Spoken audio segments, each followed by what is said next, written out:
So a friend has called us out to their property. We're 9 days into spring and we should be catching swarms, but we're doing a cutout.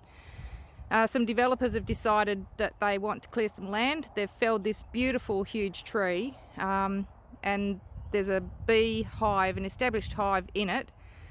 And so we're going to do a rescue cutout if we can of this hive. We don't know how well they survived the felling of the tree. The whole comb could have collapsed and the queen could be crushed, but we won't know till we get in there. But we're under the pump. The tree was felled about 4 days ago. It is Wednesday afternoon, but the weather's coming in and it's forecast for rain tonight, so it's not too bad. It's about 20 degrees, so not too bad temperature wise, but we are under the pump, and today's the day, because if we don't get this cutout done this afternoon, they're pouring petrol over this timber and they're setting it alight tomorrow. So today's the day to rescue these bees if we can. Okay, so we've managed to cut most of the log section where the hive is away from the rest of the tree trunk, and we're slowly cutting sections of the side away to get access to the comb inside. Now, when a tree gets felled or it falls over in a storm, this is the issue that you have with the damage that it does to the comb inside.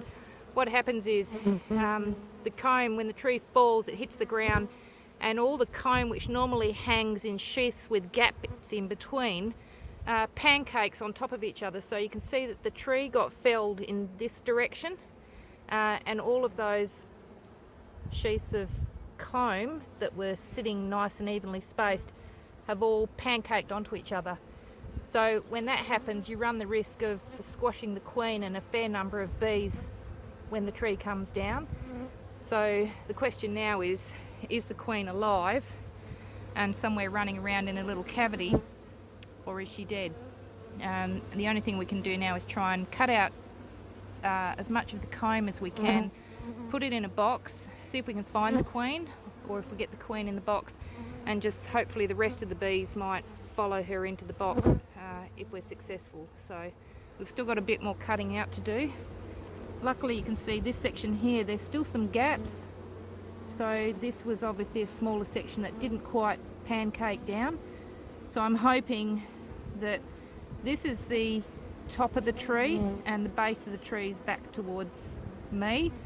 So I'm hoping there was honey stores down the bottom here, honey stores up the top. So the brood, I'm hoping, is somewhere in there. There's still quite a bit of stores of honey down here.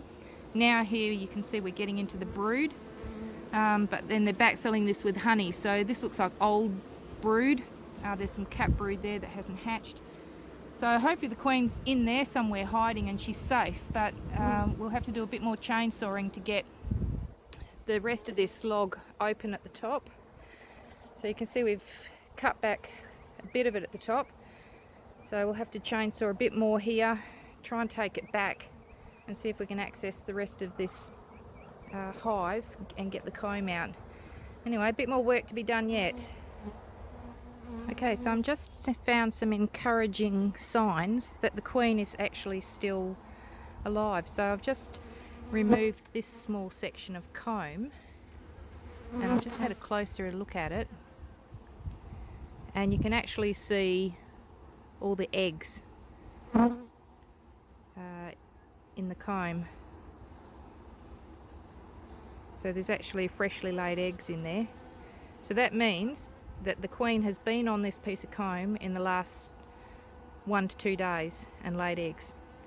Now this tree was felled almost a week ago, last Thursday I think. So that means the queen's still alive. So that's encouraging. But all we have to do is try and find her in amongst all this mess without squashing her, and try and get her safely into this hive. So that's encouraging. I'm very pleased about that. That's excellent. So I don't know if you can see the eggs in there. So there's one tiny little egg in each cell. So that's great news. So what we've got now is that as I'm working my way up into the cavity and removing the comb, the bees are running up inside. Now if I come back around here, to the top of the log, because there's more cavity that we actually cut through, you can see all the bees are starting to clump here. So we have one of two scenarios unfolding, assuming the queen is still alive. A, she's running around on the comb, and as I do the cutout, I'll pick her up on the comb or find her and clip her in a queen clip and get her in the hive. Other scenario is that she runs up and out, and that's why all these bees are clumping, because she's running around out here on the outside. So what I can do is get a little bit more brood into that box, put the box up here and scoop these bees into the box, and either find the queen, or if I'm lucky, I'll scoop the queen up in with these clumps of bees, put her in the box, and then we're good to go. So I'm going to leave these bees for now to keep clustering, so that we've got a good clump of bees when we come to scoop them off and drop them in the box. The bigger the clump of the bees, the better. So they're less likely to sort of scatter, and they're starting to sort of gather a bit on the ground there. So I'm going to keep working this end, and it could be that we actually work this end and we could end up smoking them out the other end and into the hive.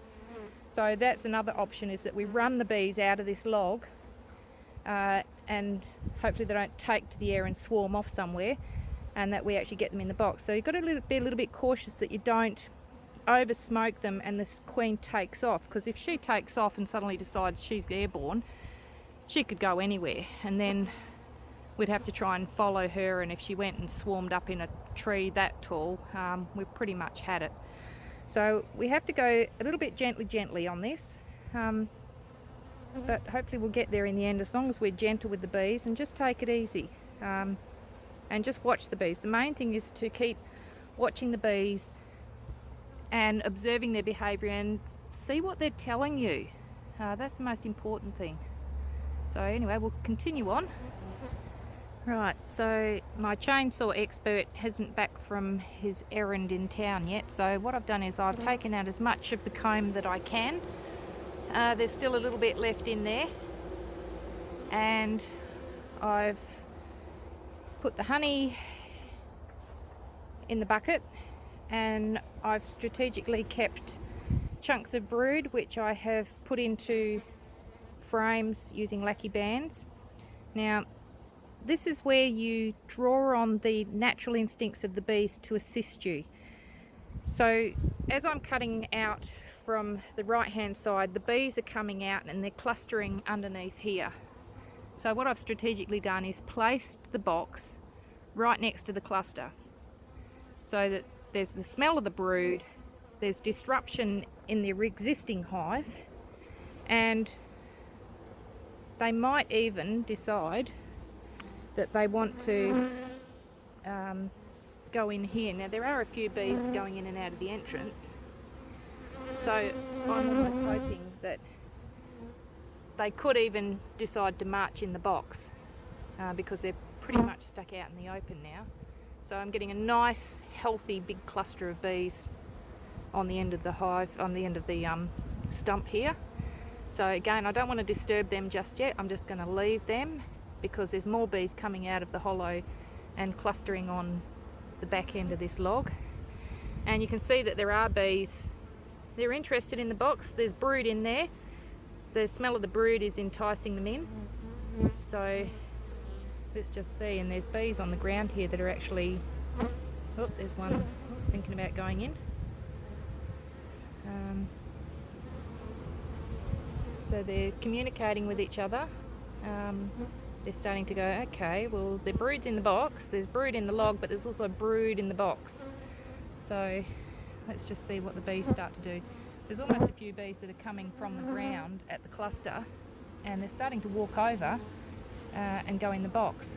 So if the queen is in that cluster somewhere, she may well decide to go and walk into that box, and then once she's in, the rest will just follow, and we've got it. So we'll just wait and see what the bees start to do. Sometimes you just have to sit back and watch and just see what the bees are doing, and let them tell you what your next move's going to be. So success at last. The bees that were clumped on the outside, we smoked the last few bees to the outside. I used a banister brush shovel and scooped them up, and I dropped them into the hive, put the lid on, and then the last few scoops I put them just at the front of the hive, and we just sat and watched the front of the hive a couple of minutes ago, and out of the clump of bees I saw the queen climb up and crawl into the box. So a success story, as long as she stays in there. And you can see them all fanning at the entrance. They're very happy, and perfect timing. It's just started to spit with rain, so we got them in the box just in time. So that is wonderful news. So we'll let her settle down in that box, most probably not disturb her for at least 3 or 4 weeks, let her get established, and then we'll do an inspection, go in, tidy up those cutout frames, and we've got an established hive, and we rescued them from the tree stump. Awesome.